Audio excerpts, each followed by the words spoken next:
So আজিৰ 1 number প্ৰশ্নত আছে পোৱামক্কা ক'ত অৱস্থিত ইয়াতে চাৰিটা অপচন আছে এ নম্বৰত আছে নলবাৰী বি নম্বৰ এটু সি দি আছে এটু সি নহয় এটু বি নম্বৰত আছে হাজো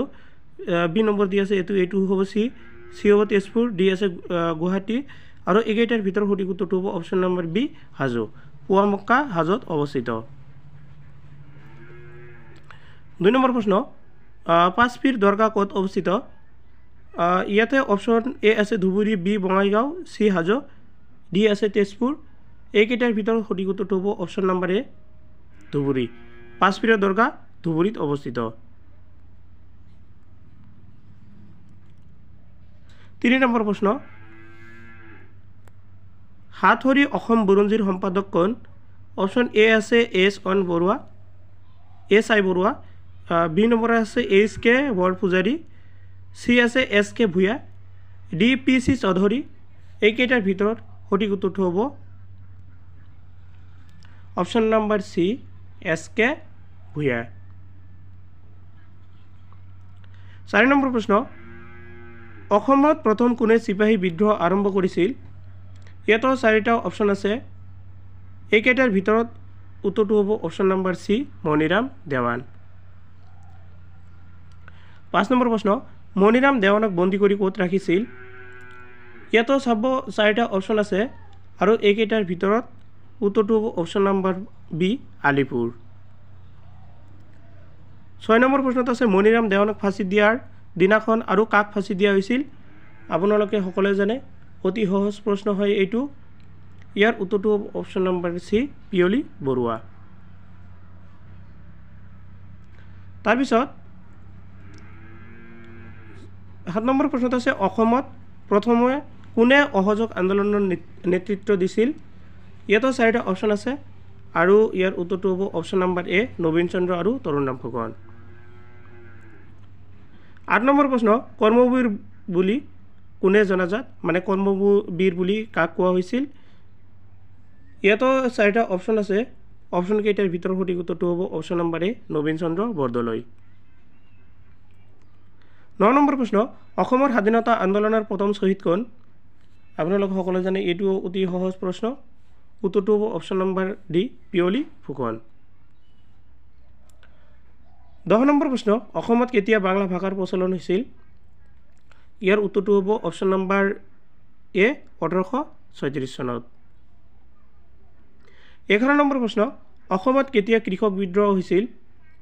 অপচন এ আছে 1830 অপচন বি 1861 অপচন চি 1860 আৰু অপচন ডি আছে 1865 এইকেইটাৰ ভিতৰত সঠিক উত্তৰ হ'ব অপচন নম্বৰ বি 1861 চনত 12 নম্বৰ প্ৰশ্ন পত্ৰুঘাটৰ ৰণ কেতিয়া হৈছিল অপচন এ আছে 1861 option B 1894 option C 1896 option D আছে 1890 আৰু উত্তৰটো হ'ব অপচন নম্বৰ বি 1894 চনত 13 নম্বৰ প্ৰশ্ন আছে ফুলগুৰি ধেৱা কেতিয়া হৈছিল ইয়াতো চাৰিটা অপচন আছে আৰু এইকেইটাৰ ভিতৰত সঠিক উত্তৰটো হ'ব অপচন নম্বৰ চি 1861 চনত 14 নম্বৰ প্ৰশ্ন ভাৰত ত্যাগ আন্দোলনৰ সময়ত গহপুৰ থানাত কোনে পতাকা উত্তোলন কৰিব গৈ মৃত্যুবৰণ কৰিছিল ইয়াৰ উত্তৰটো হ'ব option number B Kanaklata Barua 15 number প্ৰশ্ন কুশল কোঁৱৰক কেতিয়া ফাঁচি দিয়া হৈছিল অপচন এ আছে 1943 চনত অপচন বি 1942 চনত অপচন চি 1945 চনত অপচন ডি আছে 1940 চনত আৰু উত্তৰটো হ'ব অপচন নম্বৰ এ 1943 চনত 16 নম্বৰ প্ৰশ্ন অসমৰ স্বাধীনতা সংগ্ৰামৰ প্ৰথম মহিলা শ্বহীদ কোন আছিল অপচন এ আছে মালতী মেম অপচন বি কনকলতা বড়ো অপচন চি বুলা গাভৰু অপচন ডি আছে জয়মতী আৰু উত্তৰটো হ'ব option number A Malati Mem 17 number প্ৰশ্ন বংগৰ পৰা কেতিয়া অসম পৃথক কৰা হৈছিল ইয়াতে চাব অপচন এ আছে 1872 option B 1874 option C 1875 option D 1870 আৰু উত্তৰটো হ'ব অপচন নম্বৰ বি 1874 18 নম্বৰ প্ৰশ্ন শিলঙত অসমৰ ৰাজধানী কেতিয়া স্থাপন কৰা হৈছিল উত্তৰটো হ'ব অপচন নম্বৰ চি 1864 চনত 19 নম্বৰ প্ৰশ্ন অসমীয়া ভাষাৰ পুনৰ প্ৰচলন কেতিয়া হৈছিল উত্তৰটো হ'ব অপশ্যন নম্বৰ বি 1873 চনত। এবাৰ 20 নম্বৰ প্ৰশ্ন, মহাত্মা গান্ধী অসমত কেতিয়া আহিছিল? ইয়াতো 4টা অপশ্যন আছে আৰু উত্তৰটো হ'ব অপশ্যন নম্বৰ বি যিটো আছে 1921 চনত। 21 নম্বৰ প্ৰশ্ন, 1942 চনৰ ভাৰত ত্যাগ আন্দোলনৰ সময়ত অসমত গঢ়ি উঠা মহিলা মৃত্যু বাহিনীৰ নেতৃত্ব কোনে দিছিল? ইয়াৰ উত্তৰটো হ'ব option number C Pushpalata Das. 22 number প্ৰশ্ন, অসম মহিলা সমিতিৰ জন্মদাতা কোন? অপশ্যন এ আছে Pushpalata Das, option B Chandraprabha Saikiani, option C Kanaklata, option D আছে হেমপ্ৰভা আৰু উত্তৰটো হ'ব option number B Chandraprabha Saikiani. 23 number প্ৰশ্ন, অসমৰ ছাত্ৰ সমাজক সংগঠিতকৰণত কোনে নেতৃত্ব প্ৰদান কৰিছিল? এ আছে লক্ষ্মীনাথ বেজবৰুৱা, বি আনন্দৰাম বৰুৱা, চি বিষ্ণুপ্ৰসাদ ৰাভা আৰু ডি আছে দেশপ্ৰাণ চন্দ্ৰনাথ শৰ্মা। এইকেইটাৰ ভিতৰত উত্তৰটো হ'ব option number D Deshpran Chandranath Sharma.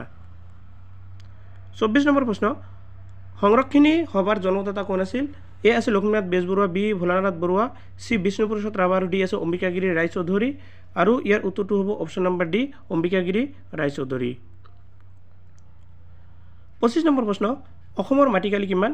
আপোনালোকে সকলোৱে জানে নিশ্চয়। চ' ইয়াৰ সঠিক উত্তৰ কি হ'ব আপোনালোকে কমেণ্ট কৰি মোক কমেণ্ট বক্সত জনাই দিয়ক। চাওঁ কোনে কিমান সঠিক উত্তৰ দিব পাৰে।